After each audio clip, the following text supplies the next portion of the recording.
Hi, everybody. I'm Chad Koel. Welcome to another edition of the Northland Outdoors Podcast. It is one of the greatest stories in wildlife restoration that I think exists in North America. I'm talking about the Minnesota turkey. And it was not long ago at all when there were virtually no turkeys in the state of Minnesota, or most of the upper Midwest for that matter. And here, just a few decades later, thanks to the efforts of people like the Wild Turkey Federation and the DNR and just regular everyday sportsmen, landowners, we have a booming population of turkeys, 70,000 plus estimated in the state, and an amazing opportunity to hunt turkeys. Believe it or not, it is one thing that I have never done, but this spring, I'm going to kill one. And the guy that's going to call it in for me is a guy that is as passionate about turkeys as anybody I've ever known, Dan Eigen, better known as Walleye Dan because of his fishing guide prowess up here in the Brainerd Lakes area. But he is an amazing turkey hunter, and Dan's going to join us to share all sorts of information about how to get involved in the sport of turkey hunting and why it brings out so much passion in so many outdoorsmen. But before we get to that, we got to quick thank our sponsors, Ray's Sport and Marine, Muscatel Burns Ford and Hawley, Devil's Lake Chamber of Commerce, and of course, Lake of the Woods Tourism. Without those guys, none of this could happen. Also, a reminder, Northland Outdoors TV, the television series. We are about midway through our 26-week run right now, so great opportunity every Sunday night on the WDAY North Dakota ABC network. Make sure you catch every episode. We've got some fantastic shows this year, so don't miss any of that. Check your local listings for other play times, but for sure, Sunday nights at 10:35. Following the news, you can catch Northland Outdoors TV. And quickly, if you would, whatever platform you're listening to the podcast on, be it Apple Podcast or Spotify, give us a 5-star rating if you would. It really helps get the name of the show pushed up the charts a little bit. Just really does help us out a lot if you can take a second and give us a good rating. Now, without further ado, we're going to talk turkey with my good friend, Dan Eigen. He is known as Walleye Dan, and he comes by the name honestly because, let me tell you, he's one of the best walleye fishing guides in central Minnesota for sure. Dan Eigen joins us today, but before I let you talk, I got to tell you, I think personally, Dan, that the month of April, you should legally change your name to Turkey Dan Eigen. Don't you think? Because we're not going to talk about fishing today, at least not a lot anyway. We're going to talk about turkey hunting. And folks, there's nobody that I know that's any more passionate about turkey hunting than this guy. Dan, happy Turkey Hunting Eve, and thanks for joining us today. Well, gosh, thank you so much. And you are absolutely right there, Chad. Turkey hunting has been a passion of mine for many years. And, just looking back, to when I very first started, excuse me, back in, I want to say it was 1983, down in Lake City. My brother, John, who was 3 years older than me, was down there. I think earlier that spring or something, and shot a couple of jakes, he and his buddy Bill Hogue. And he's like, Danny, you got to do this, And so we had applied for, permits, a friend of mine from high school and myself, and we drew. And we went down there and camped up on the hill. A friend of mine had, 300 or 400 acres down in Lake City. And it was just gnarly weather, Chad. It was cold. It was windy. It was early season, and we did not hear a gobble.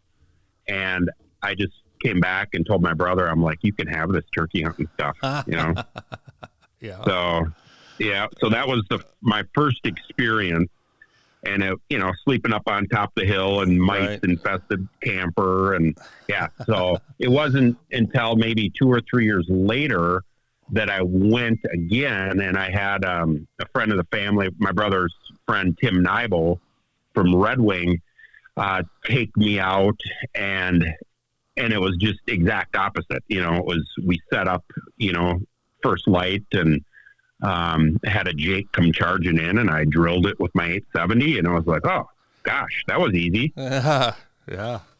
But let me just say this, Chad, is that the real love for the sport didn't come until I was calling birds in for myself, because that bird was called in by Tim. And then after that, it was just like, oh boy, here we go. What a sport. So I was hooked. Well, it's interesting because your roots in this sport actually kind of, from what I understand, come from what I guess I would call the birthplace of modern day turkey hunting in Minnesota. I was doing a little research today, and around 1970 or so, which isn't terribly long, 10 years or so before you tried this sport the first time, there were virtually no turkeys in Minnesota. We had decimated the population. It was gone, and found it really interesting that the DNR trapped, or in partnership with the state of Missouri, got 29 birds from Missouri, and then they planted them in southeastern Minnesota. Mm-hmm. So down in that Lake City, that area, part of the state. Whitewater. Yep.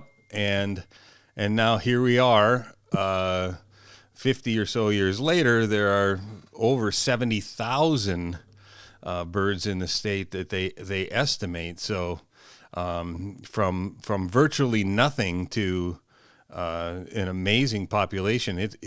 I got to say, Minnesota turkeys, and you would probably know more about it than me, but Minnesota turkeys is probably one of the greatest examples of what we as sportsmen and as governments and so on can do to help restore a population of birds, because it is incredible what we have now. Oh my gosh, unbelievably incredible. Yeah.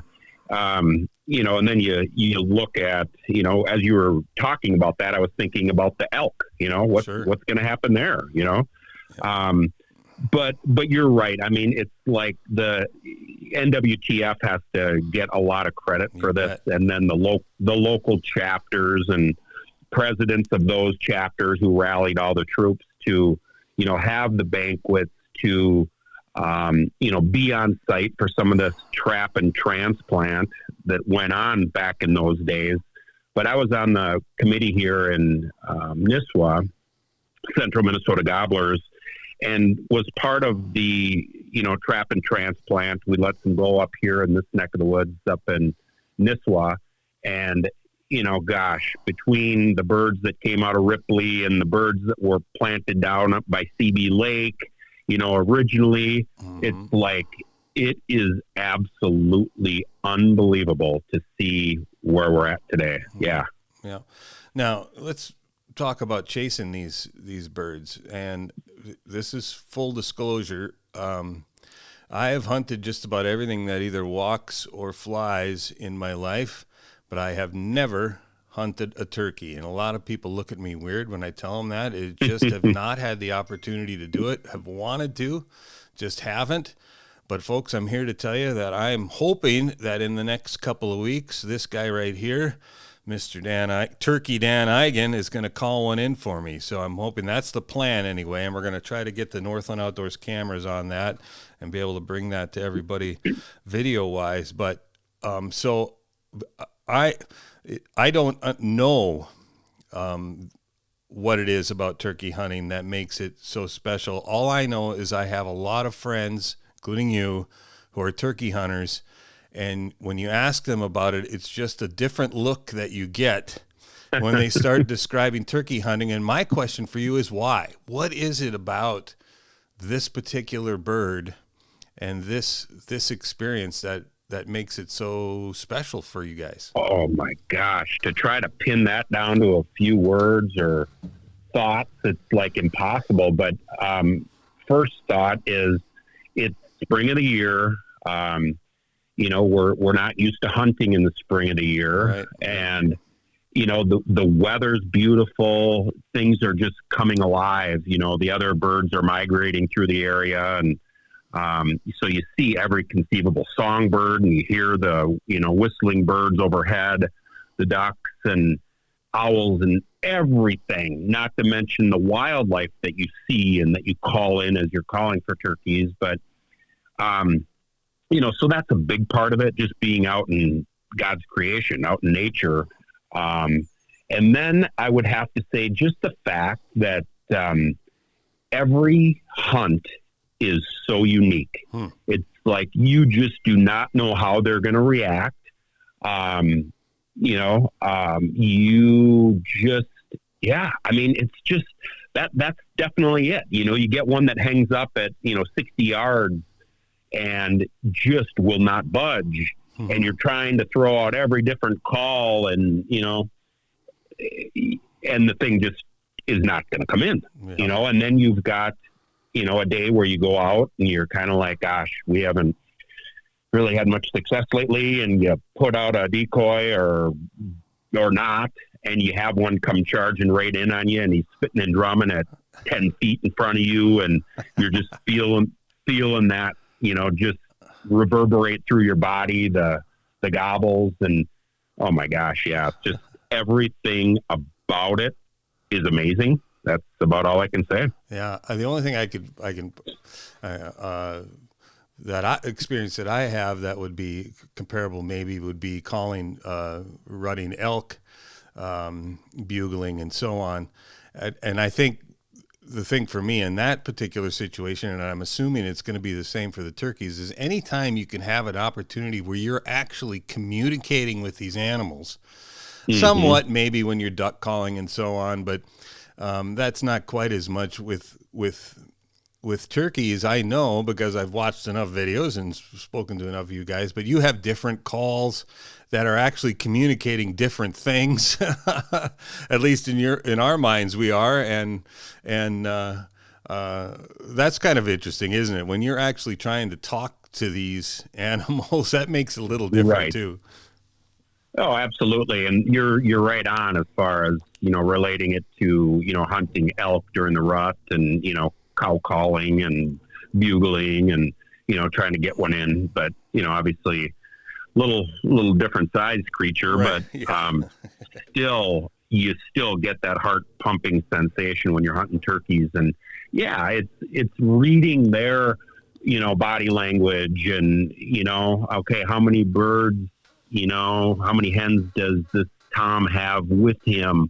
And is he going to be interested in me over here, this lone hen, or he's wanting me to go to him, and he locks up and is just like, no, you come to me. And of course that's happened many, many, many times, but, just trying to outsmart them at, during all these different seasons. We could have, those miserable days of the cold and the rain and or potentially snow, to 80 degrees and sunny and no wind, and you just have to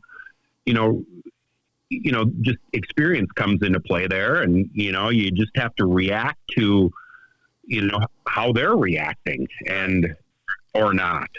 And it's just it's just there's so much. I'm glad we're talking because we're only less than a week out, and I'm sitting out here in my little rut and roost, my shed, and looking out the window, looking for birds right now, just because I'm just getting excited. Well, here's another misconception that I have, and I know I've probably said it to you, but when we were BSing at one time or another, I know I've said it to other guys, and those of us who haven't hunted turkeys, but there are so many turkeys around, we have them in our yards and so on, and the misconception is, well, they're they're dumb, they walk right through my yard, it could kill them easy.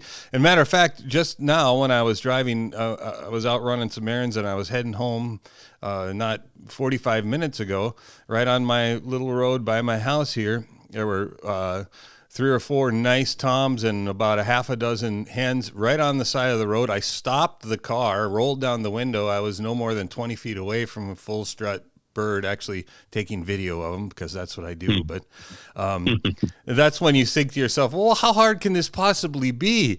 And I've had plenty of friends say, yes, I used to think that until I tried to hunt one. It is not an easy thing to do, is it?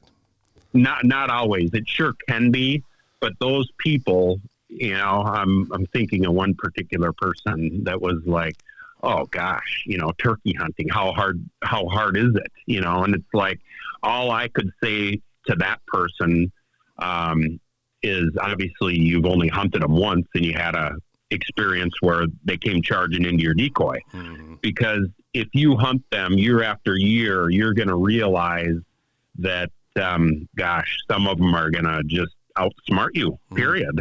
Mm-hmm. And usually when you pull out the gun or the bow or the crossbow, things just change. It's like when you're driving by, that's one thing. But when you're out there in the field and ready to hunt them, it's like they just seem to know. Well, I think you're right. I think they're actually much smarter than we give them credit for because they know where they're safe.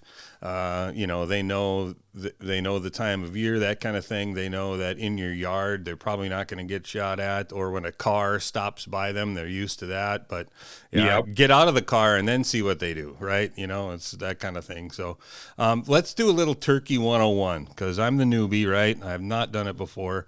Is this a difficult hunt to get involved in? Do you need a lot of gear, a lot of equipment, a lot of knowledge? How would a person get started if they wanted to go chase some turkeys? Gosh, I think it's one of the simplest sports to get into, and that's why I encourage getting the youth into it because it's so interactive and can be so easy, and the kids could practice calling and call one in. As simple as, getting a box call or, a pot call, like a slate. I've got one in my hand right now, a slate over aluminum Phelps game call.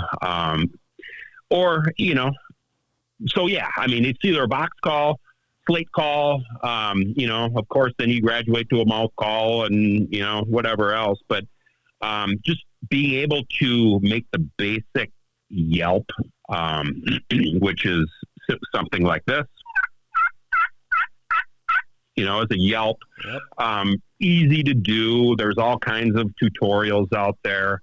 And then, maybe, having a hen decoy or a hen and a jake decoy. You don't have to break the bank, buying those because, they just seem to, I should say at times, decoy pretty easily, especially early season, when they haven't been called to and they haven't seen everything thrown at them. Right. And then, just a basic shotgun. It could be, now we can, you can use a 410, 20 gauge, 12 gauge. I know I'm a bow hunter myself. I was going to say archery too. And you do a lot of that. Yeah. But I was going to go back to the whole 410 thing. I'm not totally up on my rules and regs there, but I'm pretty certain that you can in Minnesota. Okay. Yeah. Well, people check that out for sure, but yep. Yeah. I don't want to give false info there, but, anyway, so it's simple, Chad. And it's like, do you need a blind? No. You just need to have some hunting, some instincts and just know. I mean, if you're a deer hunter, you know that you have to stay still. Turkey hunting, their eyes are unbelievable. Their hearing is unbelievable. So, you just need to be able to sit still and have patience. That is the number one thing where I think if a person were to go out on a morning, say that it wasn't windy, so your calls are going to reach out a ways, and you sit down and you know that there's birds within a mile of you, and you start making some noise, start yelping, and you have the patience to just sit there you're going to kill a bird. I mean, it's one of those things that people that are just impatient and are jumpy and, are the ones that probably blow it a lot of times. Right. Location wise, where would I start? Are they anywhere and everywhere? Do you look for wooded areas close to a food source or water, or what kind of, is it similar to deer habitat? What kind of areas do you look for when you're first kind of scouting for decent turkey ground? Yeah, so you're looking for a mature woods, something that's got some big, trees where they can roost, and adjacent to some ag ground or, good acorn crop from the previous year. I mean, it's really, it's pretty vast, right. They are pretty much everywhere. But if you can find out where they are roosting and then look at that, terrain that you're dealing with there and just say, okay, more than likely they've been feeding out in this field, and, try to get in between them and that food source somewhere nearby. But when you're going in there in the morning, it's very critical that you don't push in too far to where you might know that they're roosting or think that they're roosting, because they'll pick you off, and when they fly down off roost, they're gone, end up coming your way. Yeah. Speaking of which, roosting, and I think it might be news to some people that don't know anything about turkeys, but turkeys actually roost or sleep, spend their nights in the trees, which is kind of neat. These giant birds get up and roost in the trees, and I know I've seen your stuff in the past and talked to you.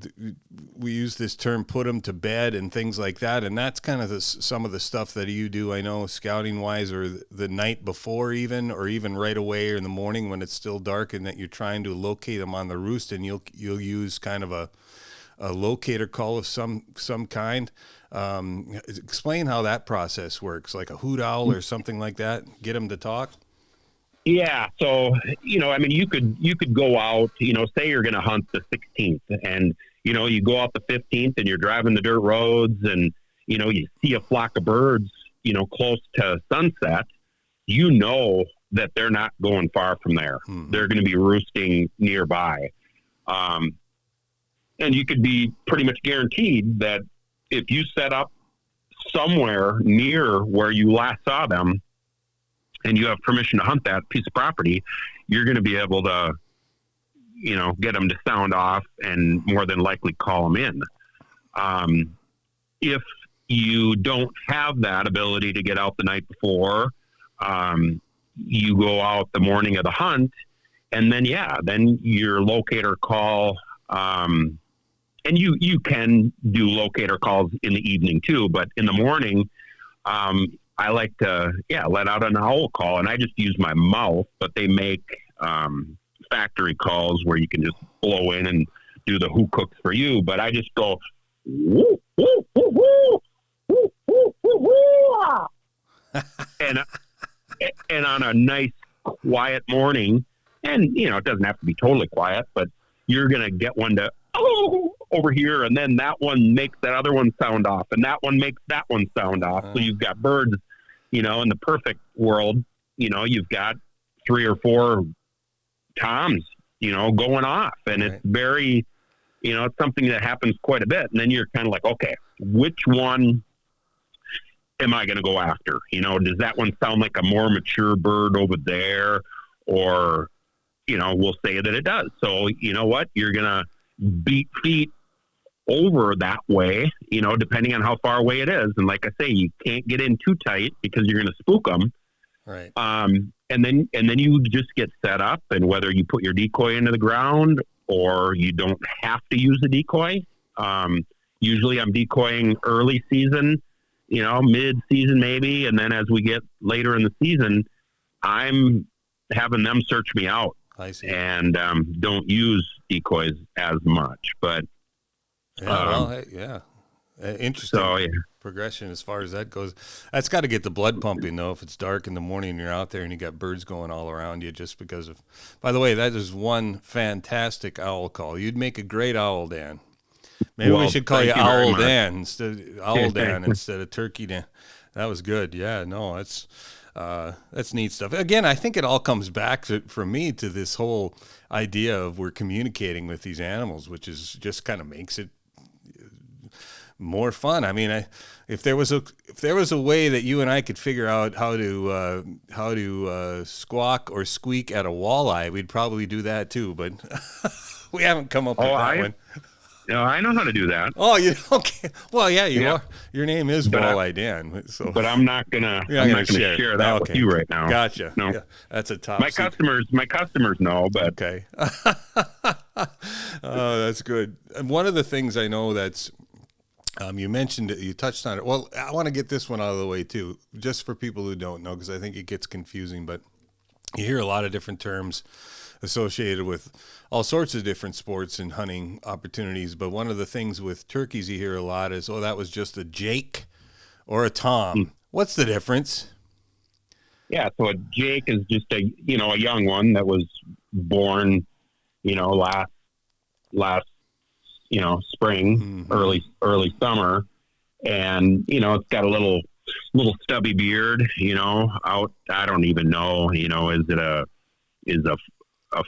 3-incher, or right. 4-incher still a Jake, or whatever the case. But bottom line, it's a young male is a Jake, and then with spurs they're just kind of nubbins or right. Very small. And then as we age and we get a mature Tom, that baby's got 8, 9, 10, 11, 12-inch beard and, some big limb hangers, spurs. Right.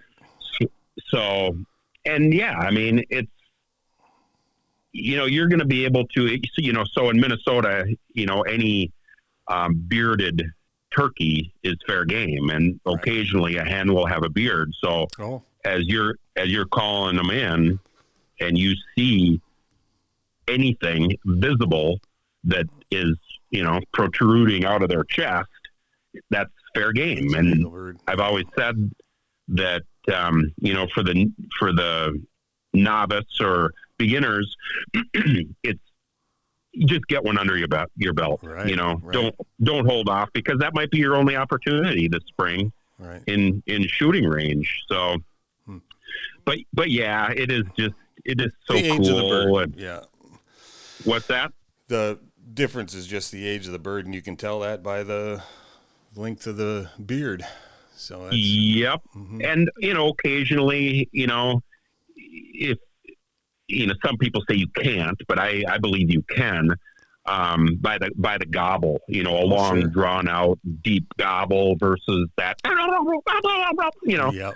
where they're gobbling really frequently and just short choppy gobbles. I mean, usually that's the Jake, mm-hmm. but. Mm-hmm. Cool. Yeah. Neat animal. I know for you, shooting the birds, a bird every season is kind of taking a back seat, and that I know you mentioned it earlier about how you like to get young people involved as much as you can. I know you do it with your fishing as much as you can, and it seems as though turkey hunting has been for you a great way to get the youth involved. Talk a little bit about that. Yeah. So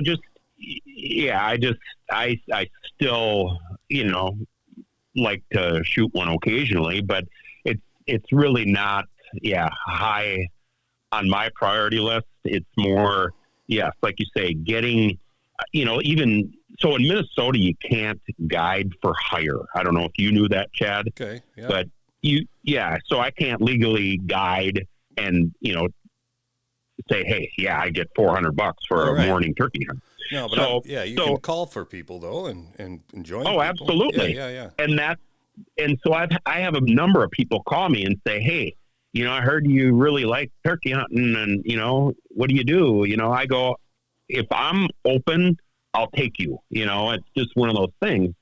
Kind of like you calling me. Correct. This couple weeks ago. Yep. But I've had a number of people, but yeah, it's just whether you're, an adult that is looking to get into it or a youth, it really doesn't matter to me. It's just being able to share, what I know, and really you'll realize that the real fun part of it is the calling.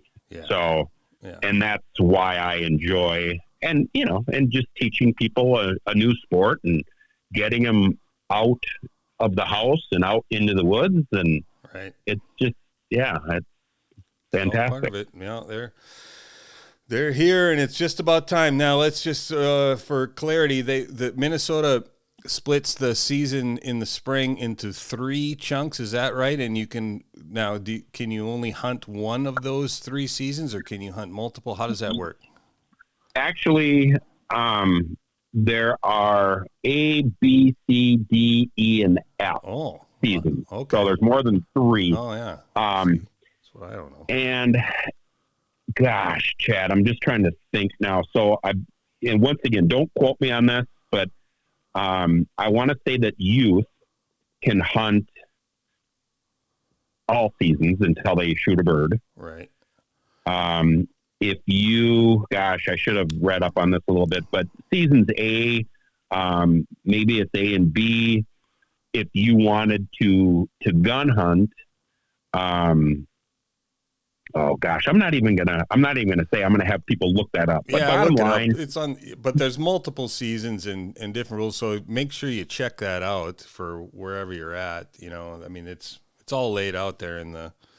It is at the DNR site, website, but so A through F, and A is the 16th through the 22nd of April. B is the 23rd through the 29th. C is the 30th through May 6th. D is the 7th through the 13th. E is the 14th through the 20th. F is the 21st through the 31st. So if you buy a tag for any of those, A through E, and you're not successful, you can then hunt F, which is 10 days at the end of May. I know that for a fact. All right. And if you're an archery hunter, you can hunt from A to F every day if you want until you bag your bird. Right. Well, another positive for the archery side of things. Yeah. Right. Okay. Well, I'll tell you what, we've ate up enough of your time, and you have got, things to get straightened out there in the, what'd you call it? The strutting shack? Yeah, I actually call it the Rutten Roost. Rutten Roost. Gotcha. Rutten Roost. So deer season, you got her covered. Yeah. And spring, it turns into the turkey shack. So well, we're gonna keep in touch, and we're gonna get out and bag one of these turkeys, and you're gonna turn me into one of these glassy-eyed turkey hunters that thinks about nothing else, and we'll share that whole adventure with everybody too when the time comes. But in the meantime, folks, if you want to experience what to me sounds like, some of the best hunting of the year, you can do it in the spring, and it starts already next week, the 16th in Minnesota. Go out and chase some of these turkeys. It's an incredible, incredible story to go from virtually no birds when Dan and I were kids to massive population, over 70,000 birds estimated in the state now, and not only are there a lot of them, they are, sounds to me like wonderful birds to hunt, and I can't wait to do it. And Dan, thank you so much for joining us today and sharing all your knowledge. Oh, absolutely. Yeah, thanks for having me, and totally looking forward to getting you out there and putting you on your first gobbler, Chad. All right, buddy. We'll talk to you soon. Sounds good. Well, I, for one, cannot wait to dust off the shotgun in the spring and get out there at the grand old age of 57 and finally figure out what all of this turkey talk is all about. It's going to be really exciting, and I appreciate Dan joining us today to share all of his knowledge about turkey hunting with us, and I encourage you to get out there and use this incredible resource that was basically gone not long ago and is now one of the greatest wildlife restoration stories in the upper Midwest for sure, if not all of North America. So thanks again for listening today, folks. Again, a quick reminder, thank you to our sponsors, Ray Sport and Marine, Muscatel, Burns Ford and Hawley, the Devil's Lake Chamber, of Commerce and Lake of the Woods Tourism. You guys make this happen. Also, another reminder, don't forget to tune in after the news, 10:35 Sunday night on the WDAY ABC network. Also, KSFL down in Sioux Falls. And we're over on the NBC affiliate in Rapid City, KMBN. Make sure you tune in. Watch Northland Outdoors television each and every week. Some unbelievable episodes there. And also on the inforum.com YouTube channel. So lots of places to get your Northland Outdoors, and we hope to see you there. And until next time, I'm Chad Koel. This has been the Northland Outdoors Podcast. We'll see you down the road.